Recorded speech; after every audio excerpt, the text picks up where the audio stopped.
This is the third and last part of defense counsel, Adam Allen's opening statement to the jury. After meeting Mr. Monty, Mr. DaCorta incorporates a company called Oasis Management in 2012. And Oasis Management was very different than ICT because ICT was involved in the trading of individual clients' accounts, but Oasis Management undertook to trade its own money. Oasis Management brought on limited partners, was involved in equity financing because ownership in the company was provided to other people, and they traded this corporate account in the currency market. And if they generated profits, the profits were passed on to the general limited partners. And if they had losses, the losses were passed on to the general and limited partners. In 2013, Mr. DaCorta and two other people incorporated Oasis International Group (OIG). Oasis International Group was different than Oasis Management. It was a diversified company. It was also involved in corporate proprietary trading, and they purchased a broker-dealer where they could generate spread revenue. OIG had a loan program where it took in money from lenders, and a portion of that money was used to trade Forex, and spread revenue being generated from the broker-dealer was used to repay those loan obligations.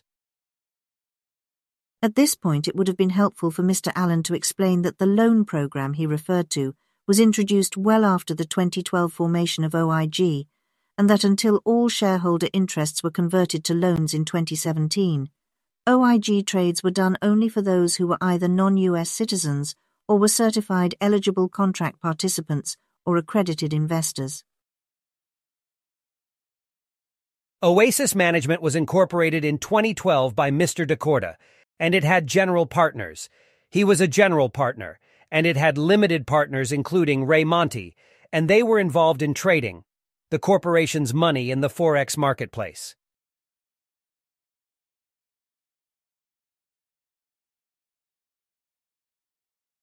Oasis Management was incorporated in Wyoming on November 7, 2011.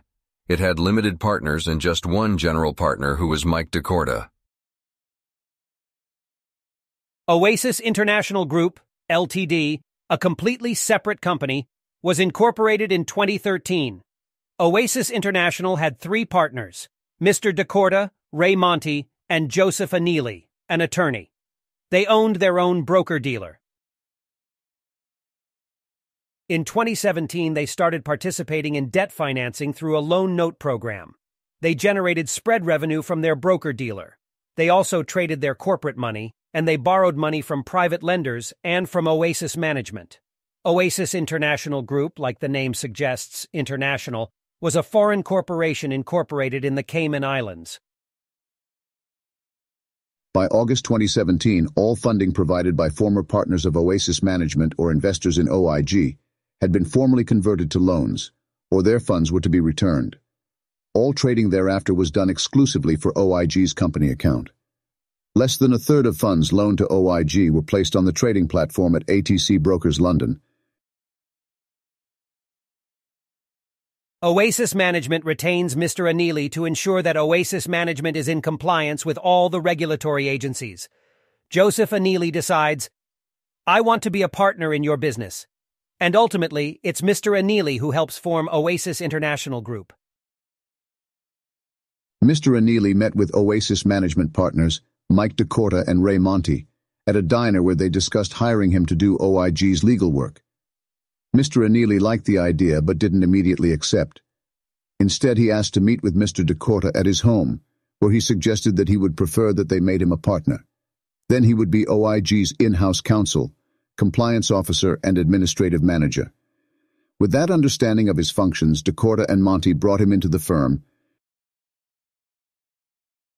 Mr. Anili, the attorney who is a partner, he's the president, he's the company attorney, and his sole job, well, one of his jobs is to ensure that Oasis International Group is in compliance with the regulatory agencies, the CFTC, who regulates currencies, or if they're trading in London, the Financial Conduct Authority.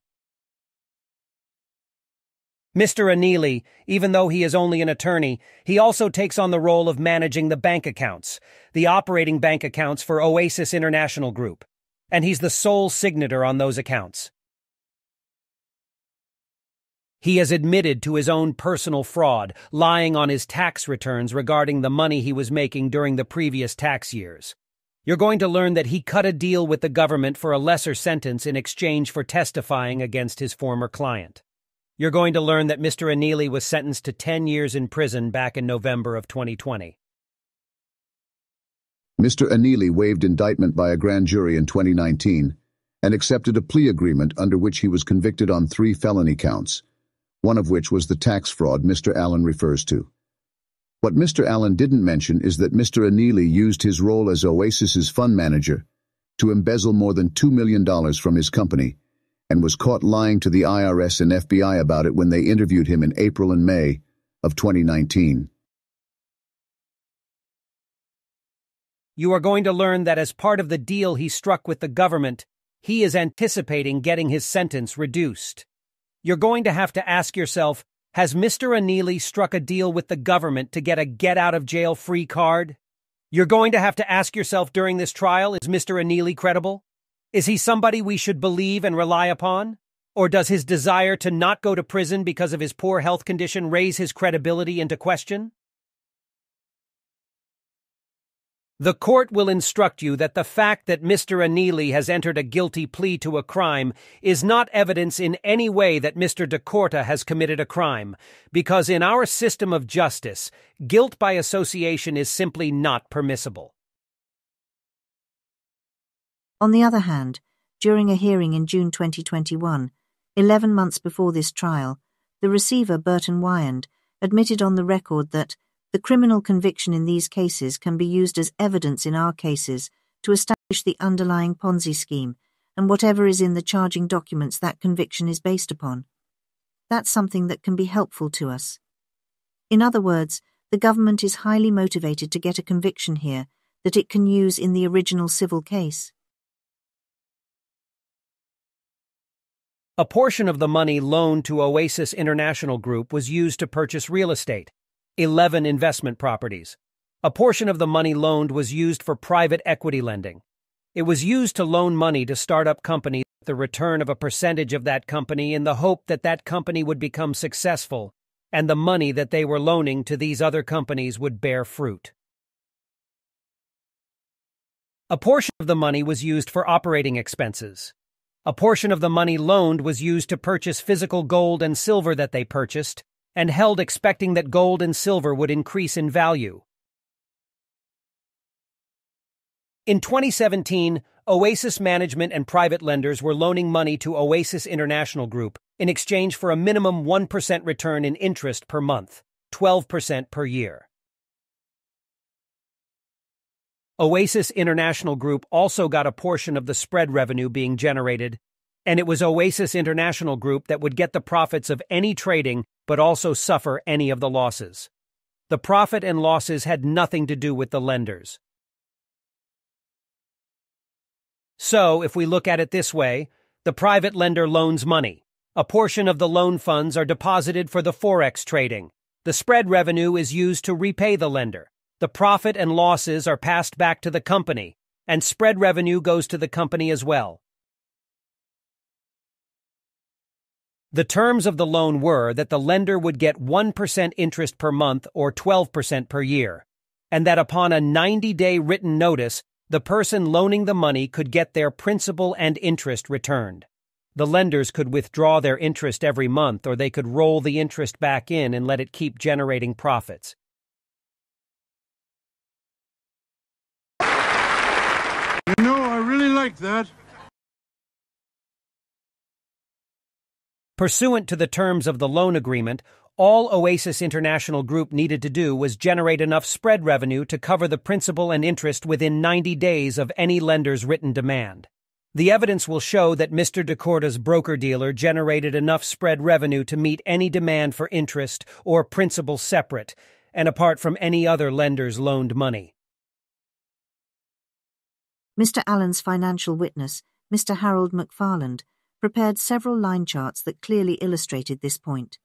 However, they were not filed into the evidence record or shown to the jury.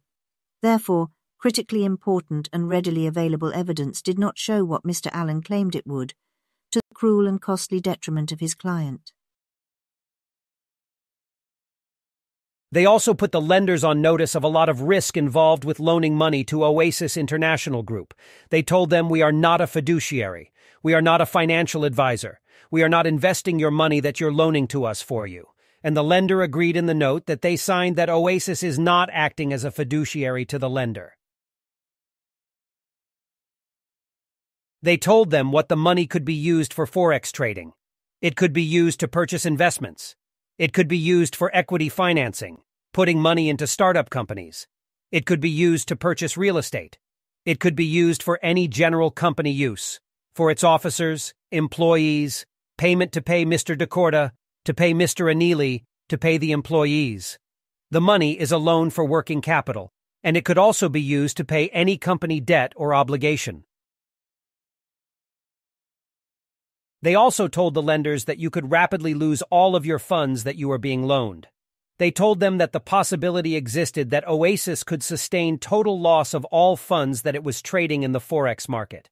And they told them, most importantly, do not invest your money. Do not loan us your money as an investment that you are not in a position to lose.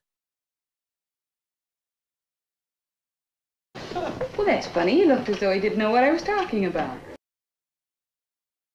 Clearly, Mr. Allen could not have meant what he stated to the jurors, which implied that Oasis funds had been loaned to its lenders.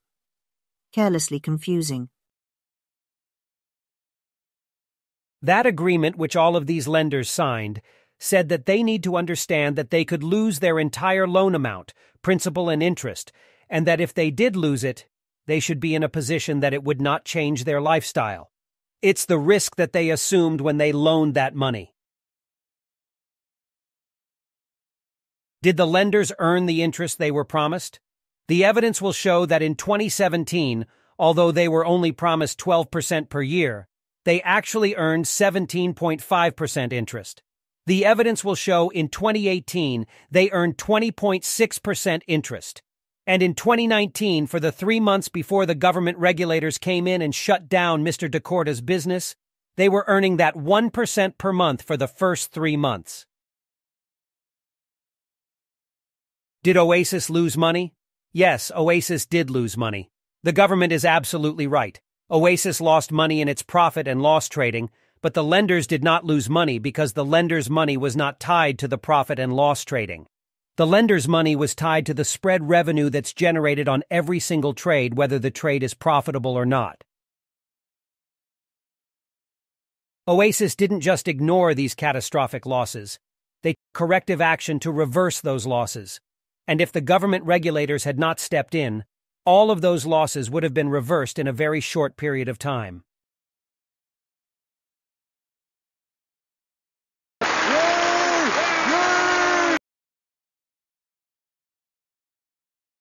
The total deposited for trading was over $22 million. And if you add up all those years, they lost over $62 million. The evidence will show that none of these trading losses affected Oasis's ability to satisfy their debt obligation to these private lenders because the earned interest was covered by the spread revenue, not the profit and loss trading. I repeat that critically important and readily available defense evidence from Mr. McFarland, in the form of 3 line charts that specifically illustrated this specific point, were not introduced or shown to the jury. That omission had tragic consequences for Mr. DaCorta. The FBI went into an undercover capacity, pretended to be a prospective lender, went to the Oasis's 2018 Christmas party, and mingled around and said, "I'm a prospective lender. I'm going to wear this wire and I'm going to catch Mr. DaCorta in a lie so we can come into court and play it to you and prove our case, and that this lender, an undercover FBI agent, met with Mr. DaCorta and another individual who worked at Oasis by the name of Frank Duran, and he already knew there were these large trading losses. So, he's trying to get a gotcha moment that he can come in here and play for you, ladies and gentlemen of the jury, and prove their case. And they asked Frank Duran, "Have you ever had a year where you lost?" Because they know about these trading losses. And Frank Duran says, "There's a difference between losing money and profit and loss trading and having low volume." He says, No matter what happens in our world, in the world of Oasis International Group, who is the one that deals with the profit and losses, you as a lender are going to get your floor, and that's 1% per month. So you are always positive, never negative, no matter what happens in the profit and loss trading, because the loan is tied to the spread revenue, and the spread revenue is generated whether the trading is profitable or not. He says, if we take a hit, if Oasis takes a hit in the profit and loss trading, we take the hit. It does not affect you as a lender.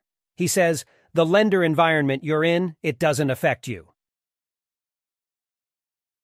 So the undercover agent then has a conversation with Michael DaCorta, and Mike tells him, we are really not in this for profit and loss.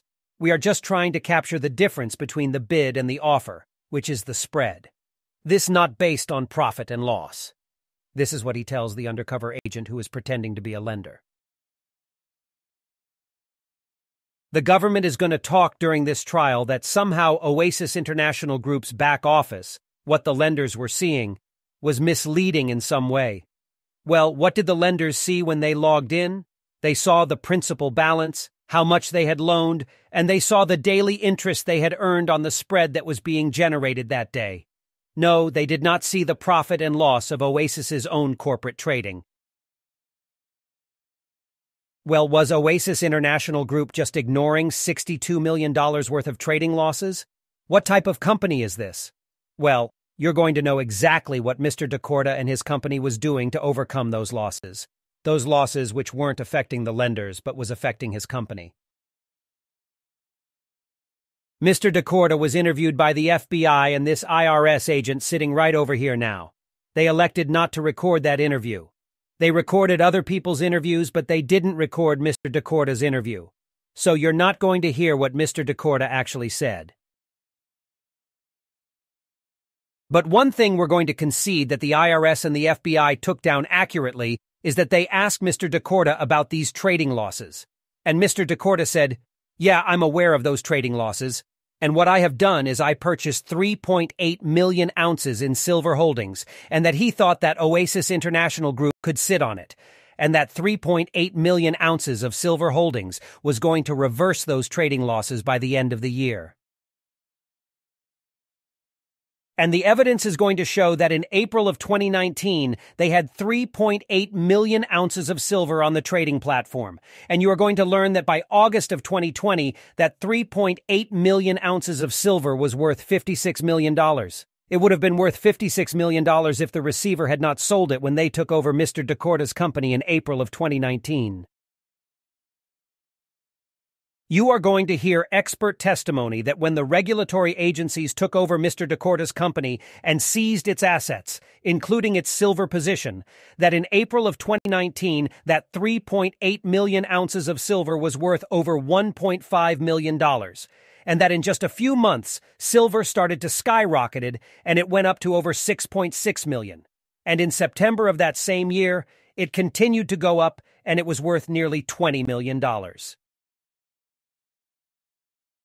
By August 6th of 2020, its high watermark, it would have been worth $56,506,000. How much spread revenue were they generating from their broker-dealer? Of that $22 million deposited, the total spread revenue generated over that period of time was over $51 million, more than sufficient to satisfy any 90-day demand for return of principal on the loans. Oasis had other investments other than the silver position. They purchased real estate, they purchased hard gold and silver, and they were also investing in equity and small businesses. So, they had multiple revenue streams. The spread revenue. They had the real estate, which is going to increase in value. And they had the silver and gold, which is going to increase in value. Well, in April of 2019, the regulators shut down these three streams of revenue, and the lenders began to lose their money. And the future profits of OIG were not realized. It was the equivalent, as if all the world banks had been shut down. So, you're going to hear from some lenders. The government is going to call them and, yeah, they are going to be angry. They've lost their money, but you're going to need to ask yourself, are they angry because they were victims of a scheme to defraud? Or are they angry because the government regulators turned off the streams of revenue that was servicing their loans? Well, what would have happened if Oasis had not been shut down by the government regulators? We already know that the silver position would have went over $56 million. You are going to hear that they purchased just under $10 million in 11 investment properties, and that by the first of the year that would have been worth just under $15 million. You're going to hear that they purchased over $655,000 worth of hard gold and silver, and that by August of the following year, that would have increased in value to over $1.1 million. Someone may have lost that money who really needs it. You know, someone who has to buy food and clothing for a family. Well, as I told you at the beginning of my opening, Mr. DaCorta was involved in a complex business, but at its heart it is a simple case, and it will be a simple case for you because it's all about his intent. And the evidence will show that he was not intending to cheat people out their money. He was striving to be successful for the people who had invested money in him and in his companies.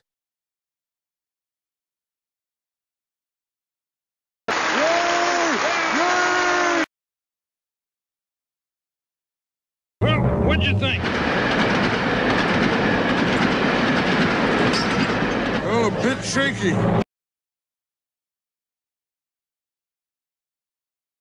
Let's review what Attorney Allen presented in the final segment of his opening statement.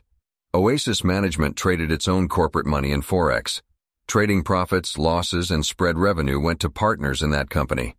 Oasis Management hired Joe Annealy to ensure compliance with Forex regulations. Oasis began debt financing through loan notes in 2017, and all equity shares were liquidated or converted to loans. Every lender signed a loan promissory note and disclosure agreement. Oasis earned spread revenue on every trade through its broker-dealer. Trading profits and losses were not shared with lenders, but a portion of spread revenue was. Mr. Annealy's request to be a partner in Oasis International Group so he could be in-house counsel, compliance officer, and operations manager was granted by the founding partners. Joe Annealy managed Oasis's bank accounts and daily operations. In 2019, he admitted to personal fraud and was sentenced in 2020 to 10 years in prison. Mr. Allen asked the jury to question Joe Annealy's credibility as witness. Funds loaned to Oasis were used to buy real estate, precious metals, and businesses, while a portion was traded in Forex. Trading losses did not affect Oasis's ability to meet its loan obligations. Steps taken by CEO DaCorta would have covered all the partners' trading losses in less than 14 months if the government had not suspended company operations in 2019.